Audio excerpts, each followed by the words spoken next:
Chers maîtres, chers confrères, honorable assistance, j'ai le plaisir de vous rapporter l'observation clinique d'un patient qui était hospitalisé en chirurgie cardiovasculaire A pour prise en charge chirurgicale d'un double orifice de la valve mitrale associé à un canal atrioventriculaire partiel. Il s'agit d'un enfant âgé de 4 ans, issu d'un mariage non consanguin, qui s'est présenté avec une histoire de dyspnée d'effort et d'infection respiratoire récurrente.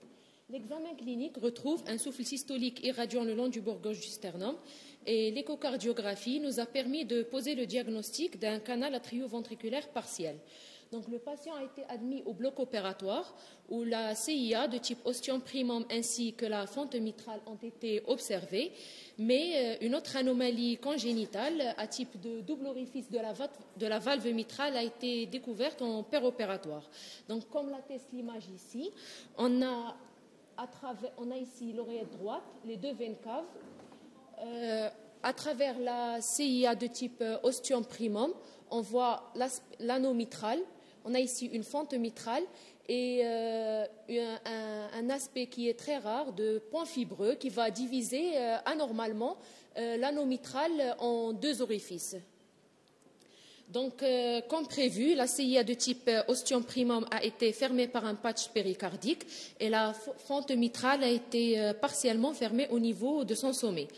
Mais la question qui se posait, c'est est-ce qu'il fallait faire un geste au niveau de la valve mitrale vu l'anomalie qui a été découverte en péropératoire. Vu l'absence de retentissement hémodynamique de cette anomalie et le test allo qui a été, et dans un second temps, le test allo qui a été réalisé en péropératoire, comme on voit ici sur l'image, on avait injecté du sérum au niveau du VG et on avait une absence de retour au niveau de l'oreillette gauche. Ceci atteste de l'étanchéité de la valve mitrale. Finalement, cette anomalie a été respectée.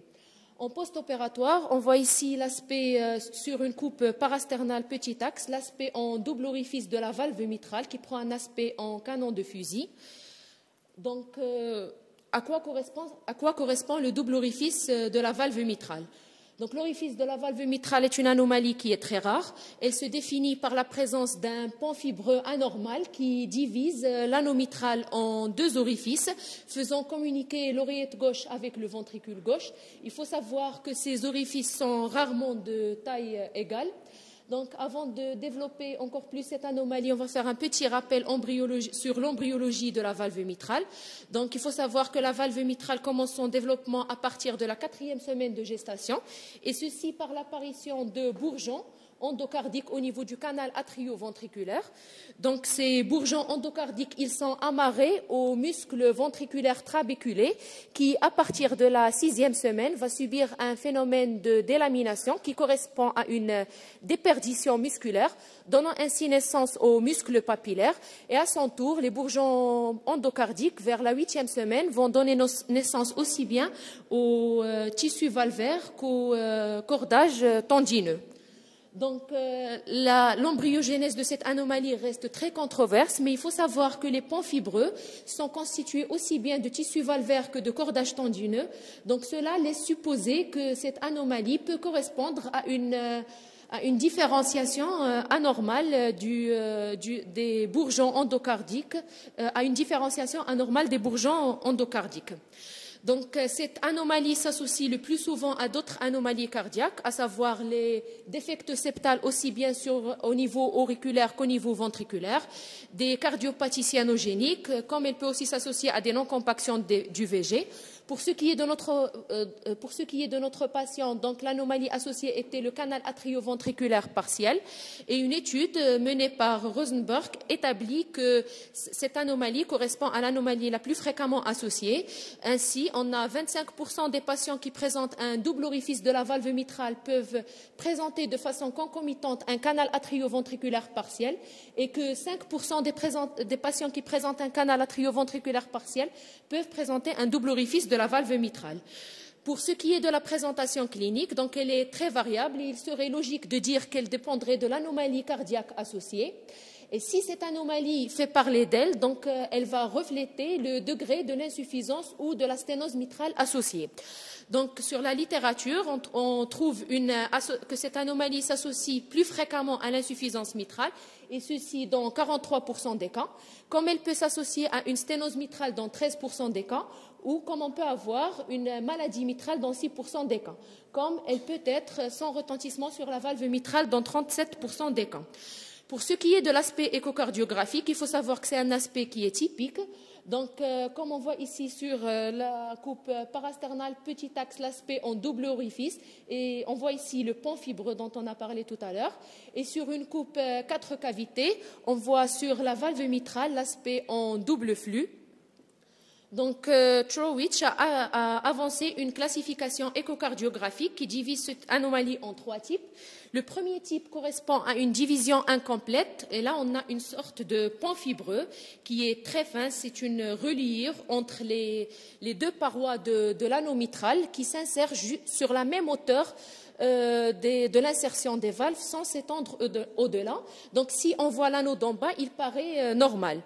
Le deuxième type correspond à une division qui est complète. Et là, on a un pont fibreux qui est épais et qui va diviser l'anneau mitral sur toute la hauteur sur toute sa hauteur. Et donc ces deux premiers types s'associent rarement à une anomalie de l'appareil sous-valvaire.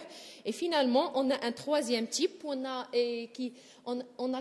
qui correspond carrément à un deuxième orifice qui se situe du côté de la commissure antérolatérale ou postéro-médiane et qui s'associe le plus fréquent à des anomalies de l'appareil sous-valvaire.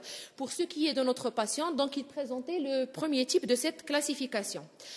Il faut savoir aussi que le double orifice de la valve mitrale s'associe rarement à un retentissement hémodynamique, mais certains cas de fuite mitrale et de sténose mitrale ont été rapportés et significatifs ont été rapportés et s'associaient souvent à un retentissement hémodynamique à type de congestion pulmonaire, des poussées d'insuffisance cardiaque.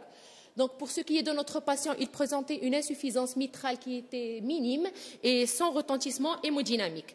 Et enfin, pour la prise en charge chirurgicale, elle s'impose si on a une valvulopathie mitrale qui est significative ou si l'anomalie associée relève d'un traitement chirurgical. Pour ce qui est de notre patient, ce qui a motivé l'acte chirurgical, c'était le canal atrioventriculaire partiel. Et enfin, pour préciser le type d'opération à faire, il faut se baser principalement sur l'anatomie de la valve mitrale. Donc, il faut raisonner exactement comme si on était devant une valvulopathie mitrale, c'est-à-dire qu'on peut faire aussi bien une valvuloplastie si l'anatomie mitrale s'y prête ou carrément un remplacement de la valve mitrale. Et avant d'agir sur une valve régurgitante, il faut toujours vérifier le mécanisme de la fuite. Si la fuite se fait à travers la fente mitrale, donc il suffit de faire une fermeture partielle qui pourrait donner des résultats très satisfaisants. Et enfin, dans certains centres, on préconise une dilatation de la valve si l'anomalie s'associe à une sténose, mais ceci concerne certains patients bien sélectionnés qui correspondent surtout au type 1 de la classification qu'on a vue tout à l'heure et qui ne présentent pas d'anomalie de l'appareil sous-valvaire. Donc, en conclusion, on pourrait dire que si l'échocardiographie est réalisée par un œil expert, c'est un examen qui est suffisant et pour poser le diagnostic du double orifice de la valve mitrale ainsi que définir son type. Et à travers cette observation, donc, on voit la nécessité de bien observer l'anatomie de la valve mitrale surtout lorsqu'on a des cardiopathies congénitales et principalement lorsqu'on est confronté à un canal atrioventriculaire partiel et ceci vu l'association très fréquente. Et je vous remercie pour votre attention.